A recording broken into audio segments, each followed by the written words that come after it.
they created. And they would put it in the middle, and you know that we have 12 tribes. Are we taping it? Okay. Before we tape it, I'm just going to read this section for you. It's not going to make any sense, but I'm going to read it for you. The sentence we're reading is from the book of Bamidbar, chapter 2, verse 2. Every man shall pitch by his own standard, with the ensign that there were 4 camps of congregation of Israel. This is the secret of Chesed, Gevurah, Tiferet, and Malchut. We have 10 Sefirot. Chesed, Gevurah, Tiferet, and Malchut. 1, 2, 3, 4.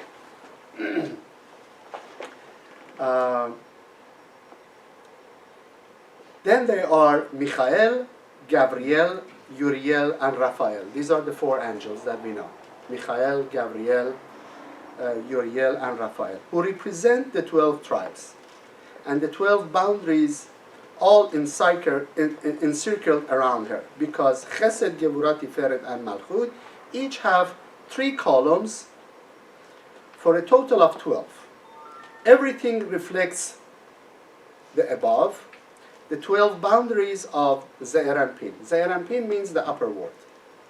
The scripture says, there the tribe used to go up, the tribe of Yehudah. The words there, the tribes used to go up, refers to the 12 tribes, which are the 12 boundaries below of Malchut. Malchut means our physical world. Who went up to the 12 boundaries of Ze'er Anpin. I know it doesn't make any sense now. I know. But stay with me. Michael, which is angel Michael, is to the right, which is south. Gabriel is to the left, which is to the north. Uriel is to the front, which is the east. Raphael is to the back, which is the west. And the Shekhinah, you know who Shekhinah is? Do we know what Shekhinah is? Shekhinah is the female aspect of the light force. It's the female aspect of God. On the top of them. The standard of Judah camp, one of the tribes, mercy.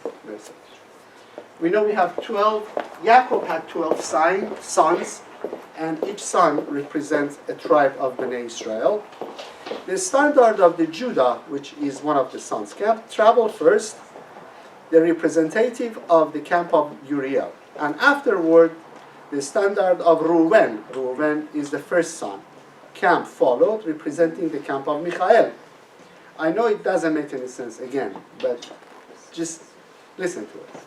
That is Reuven to the south, which is Chesed, Judah to the east, which is Tiferet, and the sprinkling of the altar also began in the southeast corner. And it goes on, and it goes on, and it goes on.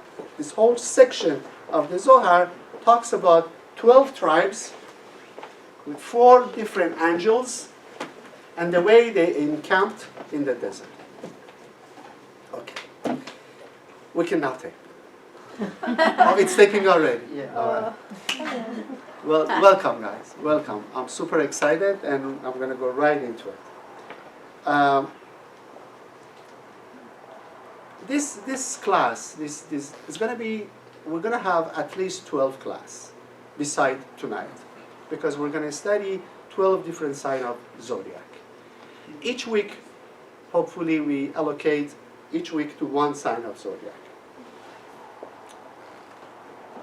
Why astrology? Why are we studying astrology? What's the big deal about astrology? Yes? Your sign depicts your tikkun.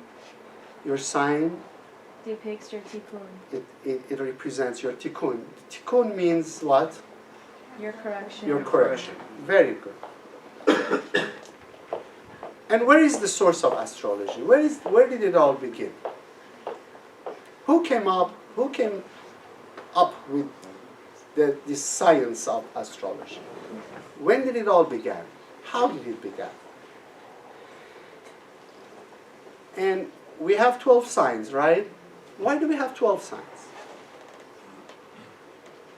Because each sign gives you the strengths and weaknesses you need to find your tikkun. But why there are 12 signs? Why 12 months in a year? there are 12 months in a year? 12 tribes? Why 12 tribes? couldn't it be 10 tribes? Couldn't Yaakov had 10 sons and it would be 10 tribes? Why God gave Yaakov 12 sons and each son represents a tribe? And astrology is based on these 12 sons, 12 tribes. Why 12? Why 12? Why there are 30 days in a month? Why there are 365 days in a year? Who made up this? Who came up with the idea of the constellation? We have 12 constellations, right? Who came up with the idea of 12 constellations? We know there are 10 planets in the solar system, right? Why there are 10 planets in the solar system? We all failed. I'm sorry? Why? Why? Couldn't we have 10 signs? Shouldn't be 30? Shouldn't be 40? Where is the number 12 concept? Where is it coming from? Let me ask another question. Are you guys in control of your life? Yeah. Yes? Somewhat. Yeah. Someone. Somewhat. Who says we are in control? Are you in control of your life? Absolutely. Are you not influenced by the energies around you? I mean, I feel like if you have enough willpower within you and you have enough strength and confidence, that stuff won't influence you around you. It depends on who you are and how strong your ability is to stand on your own 2 feet. Very nice. But are we strong enough to control our destiny? No. Are you influenced by the stars? Do you think you're influenced by the stars? Yes? Some aspect. When the moon changes its shape, when it becomes full moon, everything goes crazy, right? Even the water of the oceans become crazy. So it seems that we are under the control of the stars, right? Are we? Doesn't the sun, the movement of the suns makes a difference? It does, doesn't it? So somehow we are under the control of the stars. And maybe that's one of the reasons we want to study astrology, to see what kind of impact these planets that exist in our galaxy, what kind of impact they have on us.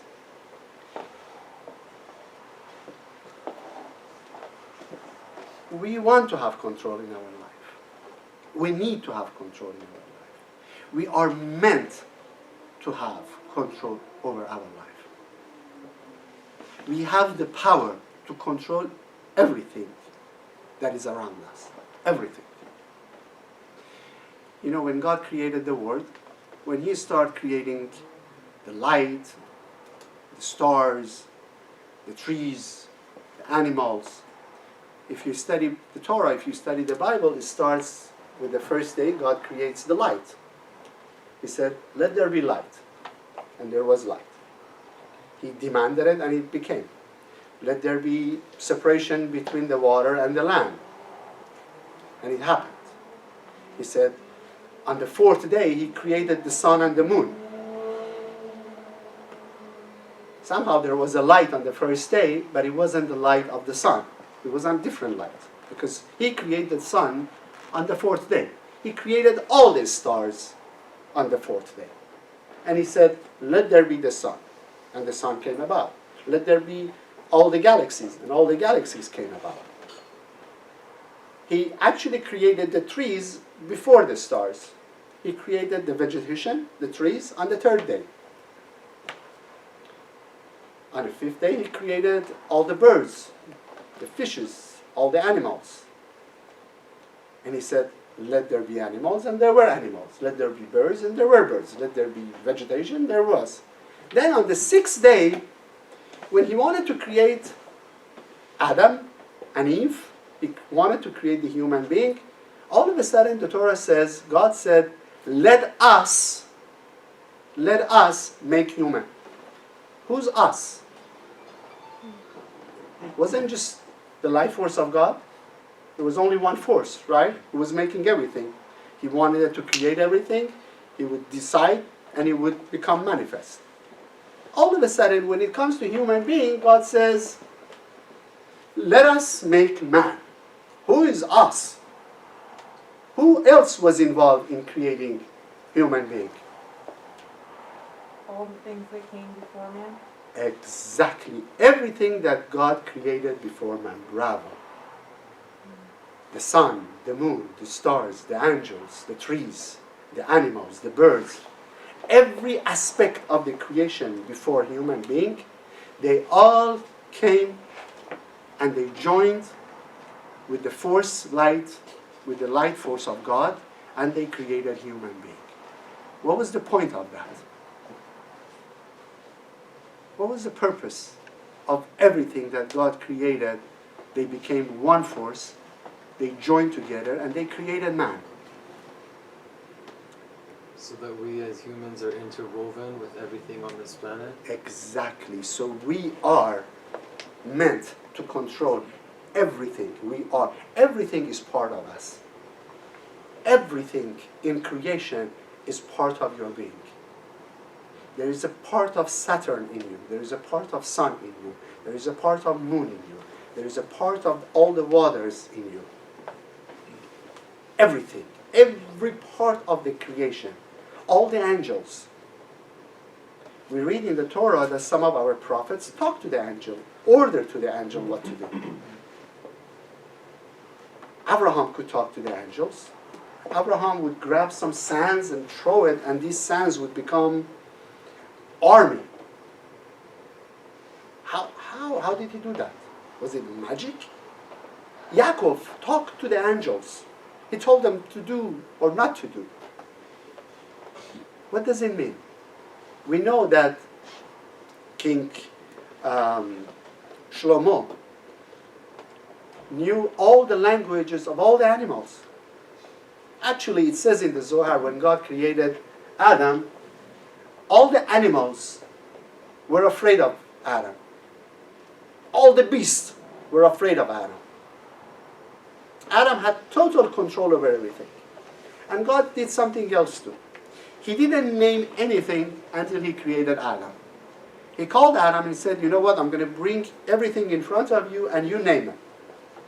He brought an apple tree and asked Adam to name it. And he called it apple. He called orange, orange. He called the water, water. Human being, Adam named everything. God didn't name it. Adam did. Why? Because man had the power of controlling everything. Man became just like God. It says God blew his spirit into the man's nostrils. So man, human being, has a spark of God. If you have a spark of God, you're part of God. You can become like God. You can control everything. It's not a magic when somebody sits here and then they move the door with their mind. It's not magic. It's a power. If you truly believe, if you have absolute certainty that you could move this book, you can move this book. If you totally believe that you can go through this door, if you have absolute certainty, you can go through this door. If you totally believe that you can control all the animals in the world, you can control all the animals in the world. We have characters who didn't. What am I trying to do? What am I trying to say? That we are meant to control everything in our life. We are not supposed to be under control of any form of energy in the world. But somehow, this consciousness of overpowering everything, it's in a dormita state. It's in a concealed state. It's not awakened, but we can awaken it. Now let's move on. When we were in Egypt, the reason I say we, because it says that all the souls of Bnei Israel were in Egypt. All of us. I'm sorry we don't remember it, but we were all there. Can you explain why we have 12 of everything? We're getting Oh, you're there. gonna get Yeah, there. we're getting there. Okay. That was just some, yeah, absolutely, this class. Okay. So when we were in Egypt, and Moses came, and God told Moses, take my people out, right? And when we were about to leave Egypt, God gave us the first commandment, first precept. Guess what was that? The very first commandment that God gave the Jews. What was it? Rosh Chodesh. What do you mean Rosh Chodesh? The calendar. Right, you're there. Time. God didn't tell us, I'm your God, obey me. He didn't tell us to keep Shabbat first. He didn't tell us don't lie. He didn't tell us don't steal first. He didn't tell us eat this, don't eat that. None of that. The very first precept. The first precept, the first commandment, whatever you want to name it, the first recommendation, the first suggestion that God told us was that beginning of every month of Hebrew calendar, sanctify that day. Make that day Kodesh for yourself. This is the sentence in the Torah. Before you do anything in your life, before you walk away from Egypt, before you do anything, before you make any move, the first thing you should do is, beginning of each month of the Hebrew calendar, make that day Kodesh, sanctify it. Why? What's the big deal? I mean, it seems to be the most important order. That was the first order, that was the first precept. Before anything else. So what do we do now religiously? Beginning of every month of our Hebrew calendar, Nisan, Cheshvan, all the months. We bring the Torah out and we read the section of the Torah that God says you should do this at the beginning of each month. And we read a section about it that talks about the power of the first day of each month. Yes? Are you referring to the Ten Commandments? No, before Ten Commandments. Before anything. Before that, before anything. Before we left Egypt. Now, if you remember, we talked about the concept of Egypt. What is Egypt? What is Misraim? Darkness, challenges, places that we get stuck, places we don't know what to do. Misraim is not referring to the country of Egypt as we know today. Misraim is a code word according to the Zohar and Kabbalah. Misraim means a place that I'm stuck, a place that I can't see beyond, the place that I don't know what to do, the place that challenges are there and I don't know what to do with them. So we were, and this is not a history, this is not something that we refer to 3,500 years ago. It refers to today. Today. It says before you do anything, if you want to leave Egypt, if you want to leave, come out of these challenges, to come out of this darkness, first you should control the first day of each month. The first day of each month. Pay attention to it. Pronounce it. Talk about it. Control it. Say a blessing over it. You know, when we say a blessing over something, I drink a coffee and I say a blessing over it. What happens? What happens? You become conscious now. If I drink my coffee without saying a blessing, what do I get? I get the physical pleasure of drinking coffee, right? The physical pleasure of the coffee, right? If I eat an apple without saying a blessing, what happens? I just enjoy the physical aspect of an apple. When we say the blessing, what happens? I inject, by my consciousness, by my words, I inject the light force that is within the coffee or apple or water. Now that being becomes the sparks of the light that is in that coffee awakens. It becomes something else. It becomes something beyond physicality. It becomes something metaphysical. When you say a blessing over it, you actually own it. You control it. It becomes totally yours. We don't say blessing because God likes us to say blessing. That's religious. That's not what we're talking about. We say the blessing because I want to awaken the life force that is within that coffee. And when I say the blessing, I control it, I own it, it's mine. Now it becomes part of my neshama. Not just my body, it becomes part of my neshama. Because there are aspects of light in my coffee. There are aspects of this coffee wanted to be part of me. The fact that I had the coffee is not because I wanted the coffee. No, the coffee wanted to be taken by me. So when God says,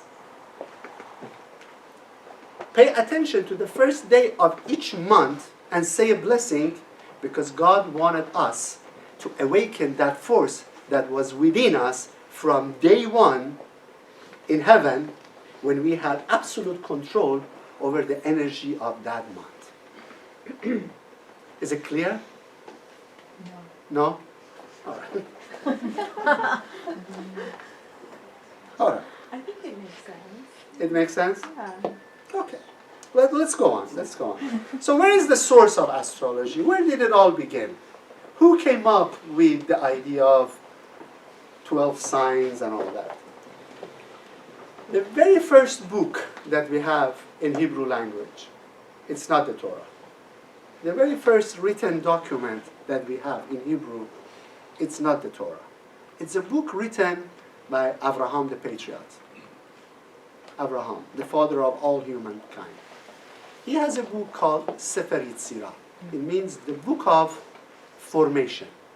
Book of formation. It's a small book written in Hebrew, and all it's there is the explanation of the stars, the constellation. Abraham is the first man, first human being who provided us with astrology, with the calendar. The name of all the constellation that we have, Scorpio, Aries, Gemini, Capricorn, Aquarius,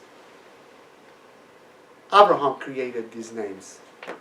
He came up with the Hebrew calendar 4,000 years ago. The first man. How did he gain that knowledge? Now, if you read the Torah again superficially, at one point, God tells Abraham to come outside of his tent and look at the stars. God tells Abraham to look at the stars. So Abraham comes out and he looks at the stars. It says in the Zohar, at that moment, at that precise moment, God gave all the wisdom of the stars to Abraham. Abraham received all the knowledge of astrology, all the knowledge of the stars at that moment. So he writes this book, Sefer Yetzirah, the book of formation.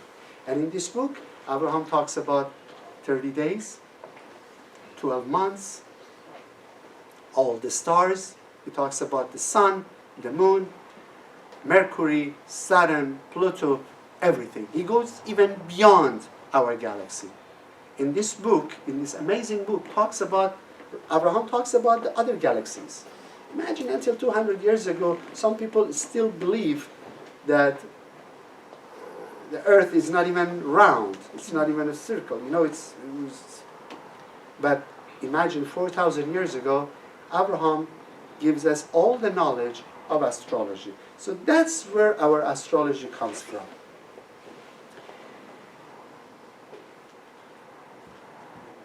So,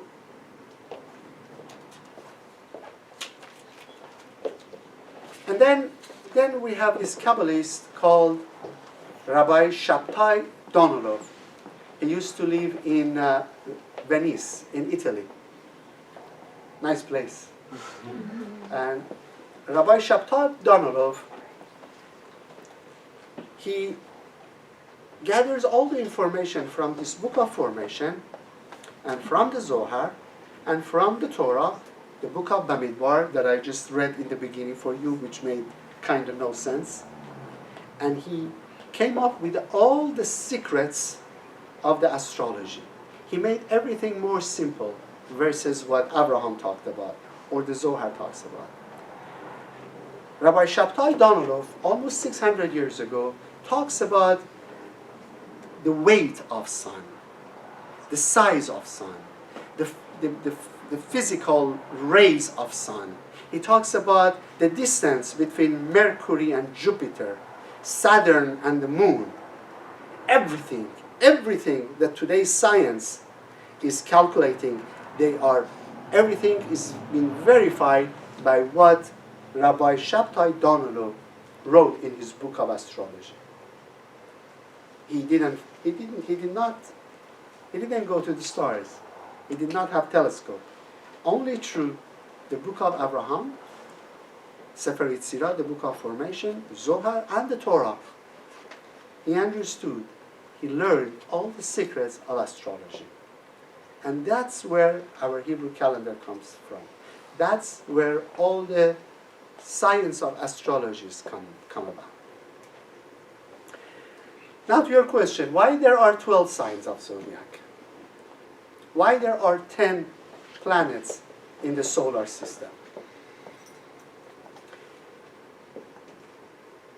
We know that there is one force that controls the universe. There is only one force that controls the universe. What is that force? I'm sorry? The light. The light force of God. Right? Everybody agree?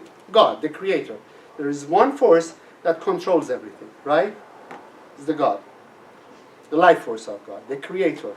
Whatever you want to name it. How do we know how this God shows itself to us? In what type of formula? In what kind of DNA we see or we know, we recognize this amazing force? We know that God has so many names. Why God has so many names?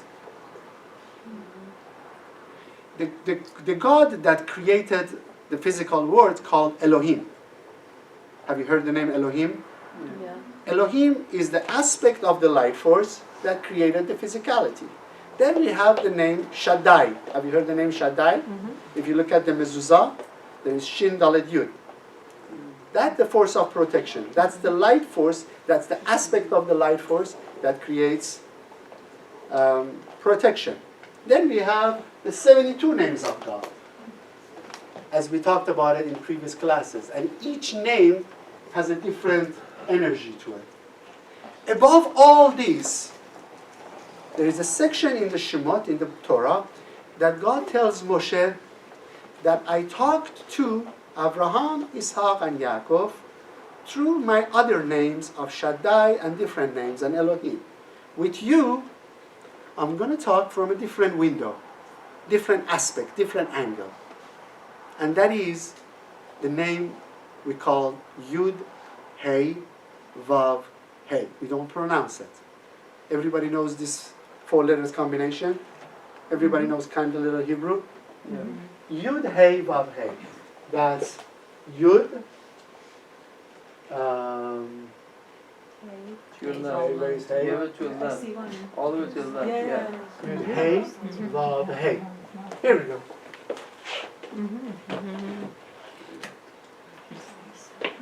If you go to any synagogue in the world, somehow you see this combination, right? Yud, Hey, Vav, Hey. Almost any synagogue that you go in the world, you see this combination of the Yud, Hey, Vav, Hey. That is the ultimate representation. That is the name that represents the ultimate light force of God. What is this Yud, Hey, Vav, Hey? Yud represents 2 different forms of energy. We have 10 Sefirot. We have 10 level of energy that creates everything in the world. Every physical and metaphysical being in the world are created by these 10 Sefirot. 10 different level of energy. Yud represents Keter and Chokhmah, the first two Sefirot. The Hey represents Bina. The letter Vav, which the numerical value is 6, represents these 6 Sefirot. Chesed, Gevurat, Tiferet, Netzach, Hod, Yesod. And the last Hey represents Malchut, our physical world. So these 10 Sefirot are actually structured in 4 levels of Yud, Hey, Vav, Hey. Let me give you an example of how it works. Let's say an idea comes to your mind. You feel like traveling. You say, you know what, I want to take a vacation. I want to travel.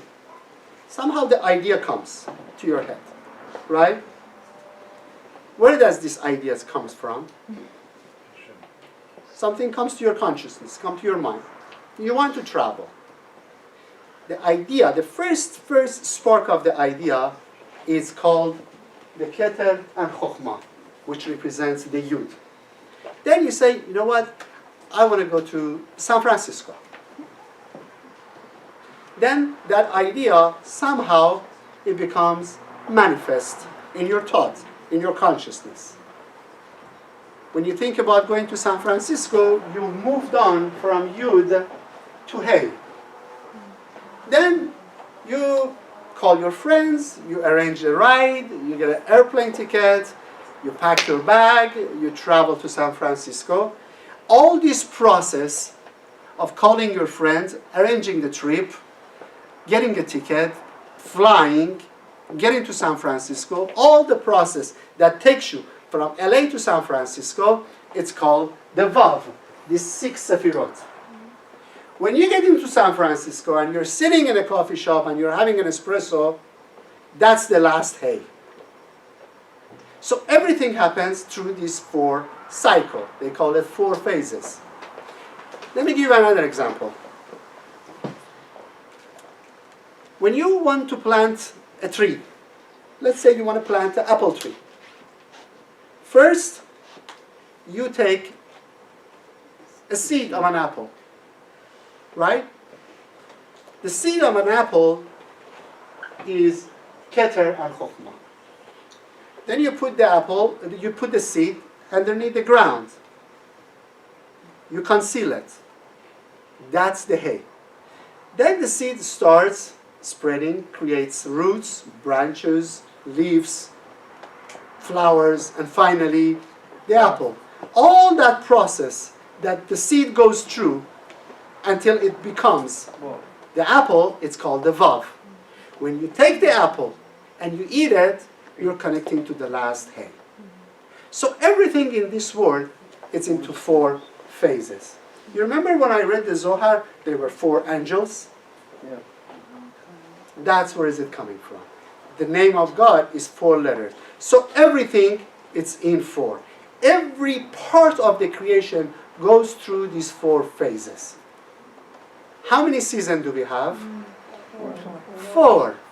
Spring, summer, fall, and winter. Everything is in 4. Now,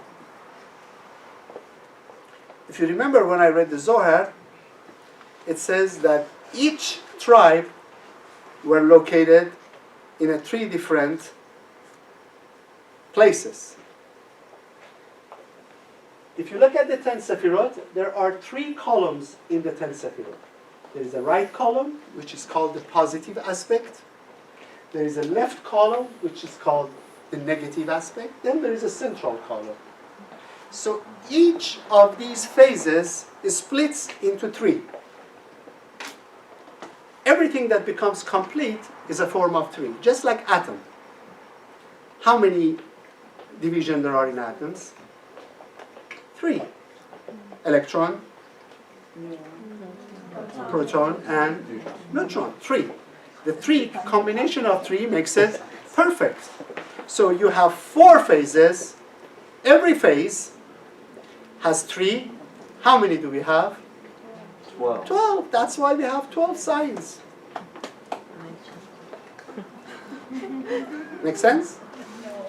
No? I hope it does. Okay.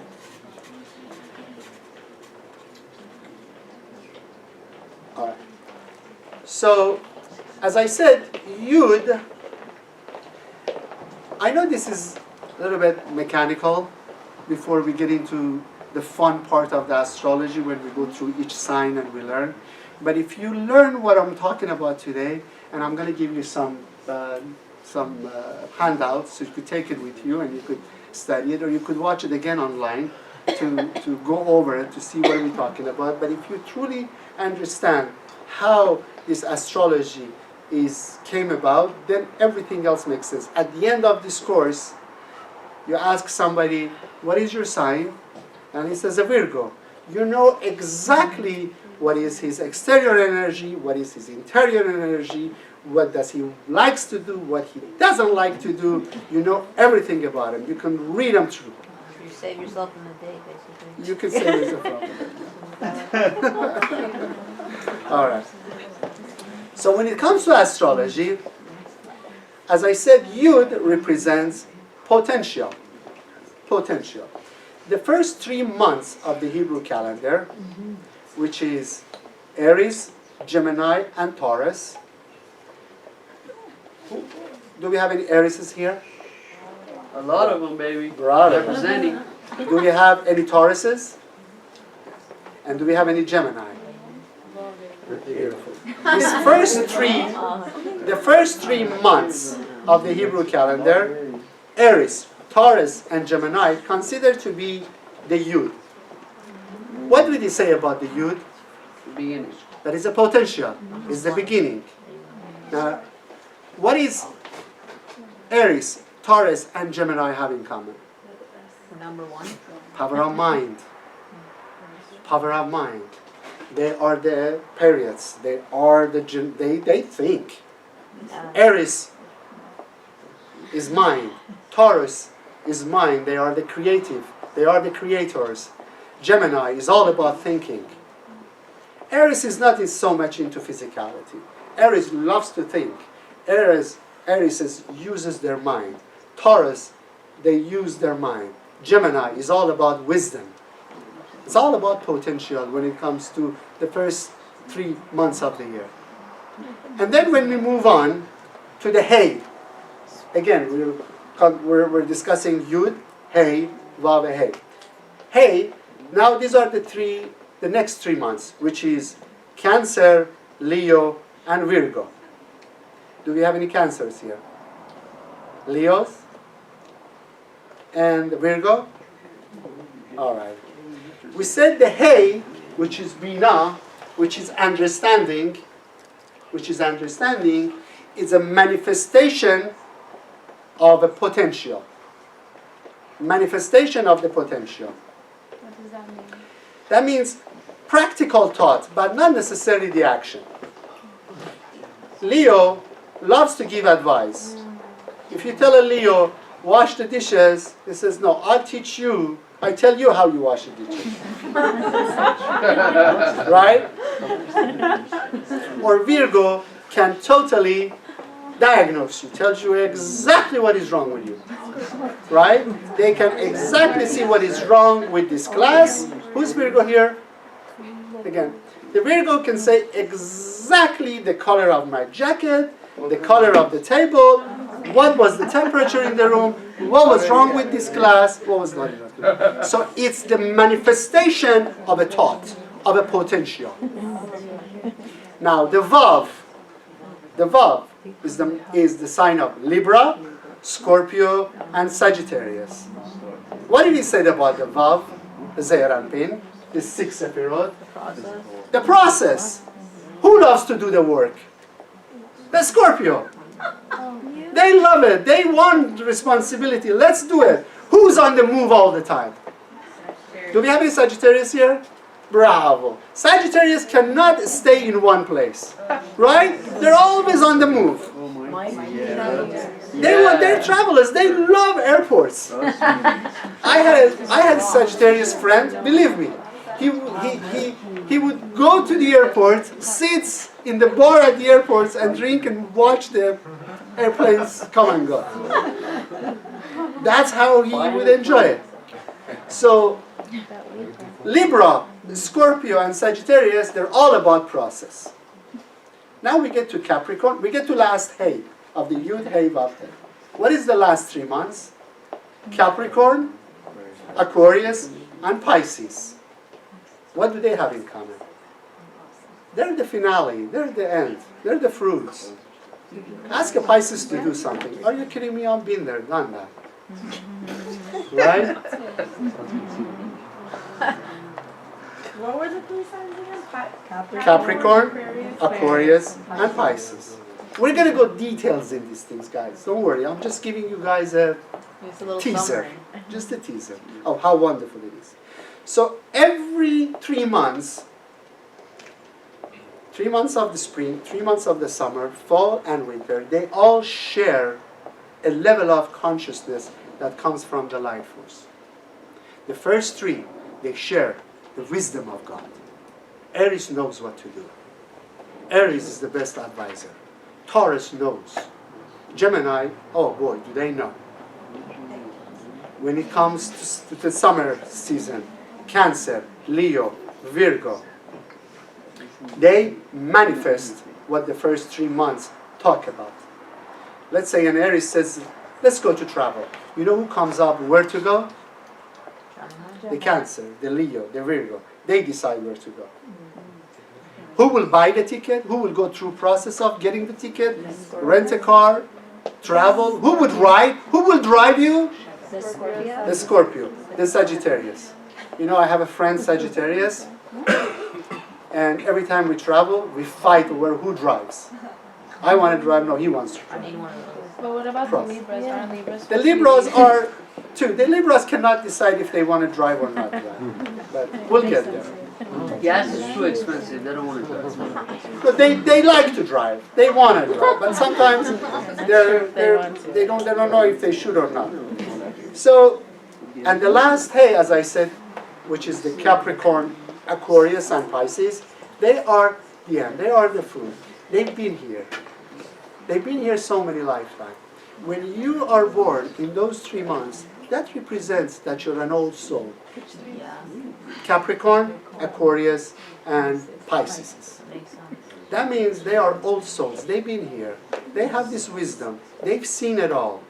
And they love to enjoy life. They love to enjoy life. Pisces, which is the last signs of the zodiac, which is the last month, they are very passive in accepting responsibilities. They do not like to work. They like to enjoy life. They like to travel. They hate responsibilities. Aquarius, been there, done that. They know better. They have the vast, they see way ahead of you. Why? Because they've seen it all. Capricorn is a little bit concealed, but has all these characteristics in it too, which we learn how it works. So we learned about the 4 aspects of the Yud, Hey, Vav, Hey, which puts all these 3 signs into one category. Now, there is another ingredient that makes astrology very, very interesting. We have 4 elements of water, earth, air, and fire, right? The whole physical manifestation is created by these 4 elements: water, earth, air, and fire. Now, the 3 months are water signs, 3 months are earth, and 3 months fire, and 3 months are air sign. The water signs are Scorpio, Cancer, and Pisces. When we say water, what is the physical attribute of water? Flexible. I'm sorry? Flexible. Flexible, Yeah. fluent, It moves. deep, Hydrate. sharing, Reflective. emotions, right? Sensitivities. I mean, you sit down in front of the Cancer and you talk, their face changes as you go through your emotion. Have you noticed? How water, Yeah. They're very, very emotional. They're just like water. You put water in a cup, the water becomes just like the cup. You put water in a bottle, the water becomes the shape of that bottle. So they have this flexibility. They become just like who you want them to be. Earth signs are Virgo, Taurus, and Capricorn. What is the characteristics of earth signs? What are earth? Grounded. What does it mean, grounded? Practical, down to earth. They're practical, they're down to earth. They like physicality, they like home, they like saving, they like clothes, they like to stay home, they want a comfortable situation, they want security. They're not necessarily spiritual. It's hard for them to become spiritual. Which three were those? I'm sorry? Which three were those? Virgo, Taurus, and Capricorn. They're very much into art, science, music, painting, everything that is within the nature. Everything that is within nature. They appreciate flower, they appreciate sun, the moon, everything that has to do with the earth, the Mother Earth. Now the next signs is the air signs, which are Libra, Gemini, and Aquarius. What is the air? What is the characteristic of air? Light. Free. I'm sorry? Free and light. Free. Free. If you put a Gemini in one room for 4 hours, the Gemini goes crazy. Yeah. They need air. Libra needs air. Aquarius needs openness. They need freedom. They need air.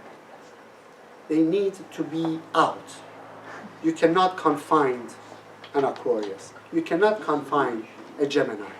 You cannot confine a Libra. They need room. They are open-minded. They can be anywhere at the same time. Right? And then the last element, the fire. The 3 months that they consider to be fire signs are Sagittarius, Leo, and Aries. What is the characteristic of fire? Don't get into a fight with the Aries. I'll burn you. You lose. Don't discuss anything with the Leo. He's right. Do not argue with Sagittarius. You get nowhere. Right? They are fire. And what's so interesting is that all the leaders of the world, all the presidents, are either Leos or Arieses. Why? Because they are headstrong. They know better than you. Mr. Trump, Yeah. Mr. Obama, Ah. Clinton, Fidel Castro, Putin. Check it out. They are either Netanyahu? Arieses or Leos. Trump is a Gemini. Yeah, he just Trump had is a Gemini. You're Just had right. a birthday Yesterday. yesterday. Yes, Trump is a Gemini. You're Voting right. for him. Yes. Hitler was Because he Aries. has air in his head. Hitler was Aries. Hitler was So funny. Fidel Castro was a Leo. Obama is a Leo. Clinton was a Leo. Reagan was an Aries. Okay. What is Netanyahu? I don't know. He's out of this world. He's amazing. It was amazing. Netanyahu is a Libra. Now, when we talk about these 4 signs, the water sign, the earth sign, the air sign, and the fire sign, what are we talking about? We're talking about the external energy. External energy of these signs. That means, if I'm a Scorpio and I'm a water sign, what part of my energy is water?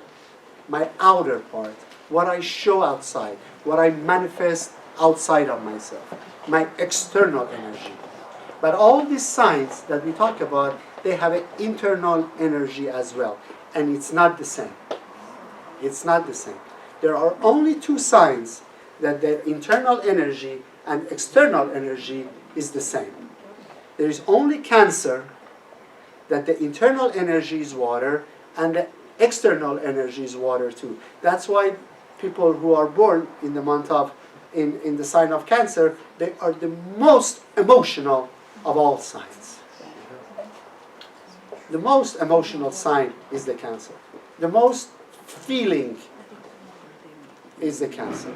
The most understanding of all signs is the Cancer.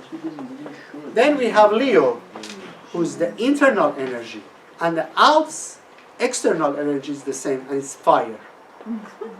Leo. Their internal is fire, and their external is fire. So how do we distinguish the internal energy of this every sign?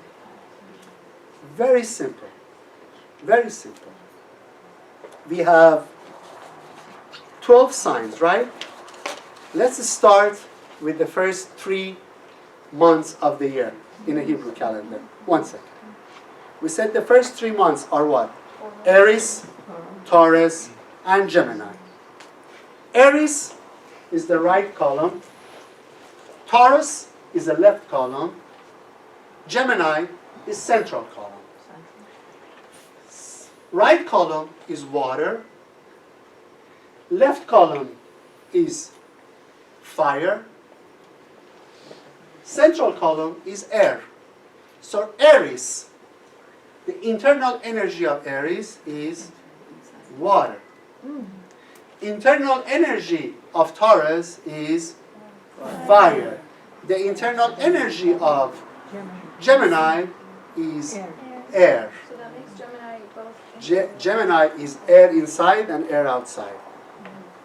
So when we go to the next set of signs, Cancer, Leo, Virgo. Cancer, the inner energy of Cancer is what? Water. The inner energy of Leo is what? Fire. The inner energy of the Virgo is what? Air. So each 3 months, as you go, if you want to find out what is your internal energy is, the first month of each season is the right column, which is water. The second month is the left column. I have all these handouts, and I give it to you guys, so you take it with you. The second month is fire. The third month is air. What about earth? What about earth? Your internal energy cannot be earth. The sign earth only expresses itself on the external. Your internal energy, which is you, cannot be earth. Cannot be earth. That's why every human being has a heart which is either full of love, full of fire, or has the central column of balance. Nobody is stone-hearted in this world. Everybody has emotion. Everybody has feeling. No one is born that way? I'm Are sorry? you saying no one is born that way? Nobody has internal energy of earth. The only on earth, there is only external energy. Okay, now, I said there are 10, are you guys tired? Shall I stop or shall I go on? Go on. Okay. We said there are 10 planets in solar system, right? 10 planets. Why 10 planets? 10 sephirot. There are 10 different level of energies. Each planet represents a form of the sephirots. Now, there are only 7 of the planets that rule the astrology. The first 3, which are the outer planets of the solar system, have no impact on astrology. Why? Because Keter, Chokhmah, and Binah, which is Yud and Hey, are the light. They are light. They have no vessel. They have no physical, they're only potential. You remember we talked about the potential and manifestation of the potential? They're only light. They have no physical impact. Only the 7 lower sephirots have impact on the physical world. That's why we have 7 days. We don't have 10 days in a week. We only have 7 days in a week. The first day is Chesed, which is Sunday. The second day is Monday, which is Gevurah. Third day is Tiferet. Fourth is Netzach, Wednesday. Thursday, Hod. Friday is Yesod. And Shabbat, Saturday, is Malchut. So only 7 of these planets have the power to have influence over the physical world. And these planets are Mars, Venus, Mercury, planet Moon, planet Sun, planet Jupiter, and planet Saturn. Now, we have 12 signs, but there are only 7 planets. How do they work? We have 12 signs, right? 12 constellations, but there are only 7 planets. How do they work? It's very, very fascinating. We're going to go through details of why. But of these 7 planets, 5 of them rules two signs. Planet Mars rules over Aries and Scorpio. Which planet? Mars. I have all this handout again. Aries and Scorpio. Planet Venus rules over Taurus and Libra.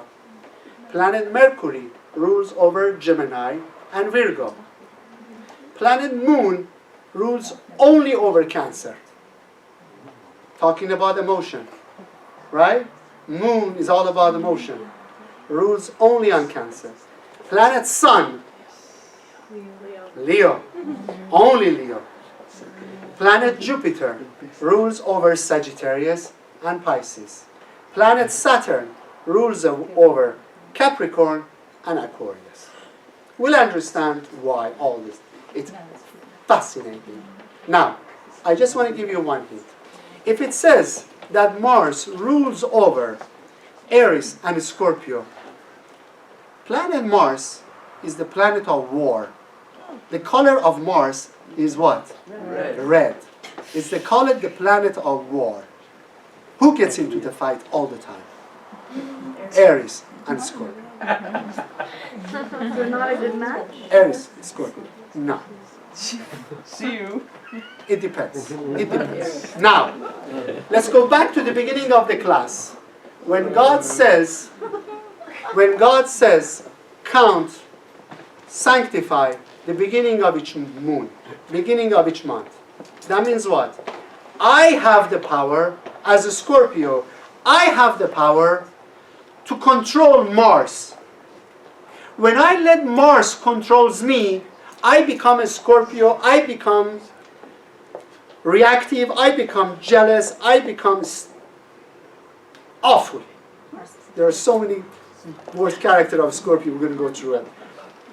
But if I rule over Aries, over Mars, then I control it, I become a lovely Scorpio.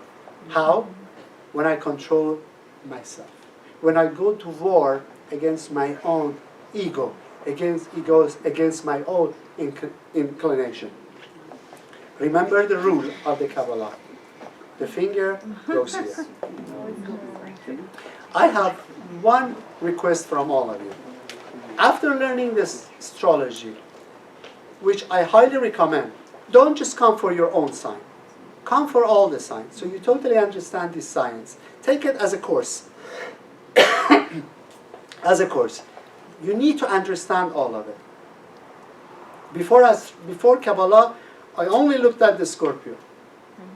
I was so into myself, I only wanted to know about myself. Learn about all the signs, all the energy, so you can control every month. Because no matter what sign you are, when we travel throughout the year, when the month of Gemini comes, Mercury influences the whole world. Mercury influences me, Mercury, which rules over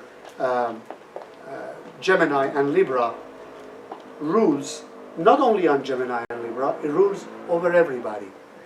So if I learn all the signs, all the stars, and the powers of how I can control the energy of each constellation, I become a proactive person, not a reactive person. You remember we learned about reactive behavior and proactive behavior? When you learn astrology, you learn how to control your reactive behavior. Thank you very much. Question? No, thank you. Any question, or shall we go to pizza? Pizza. Yeah, we have. Yes. This would happen to be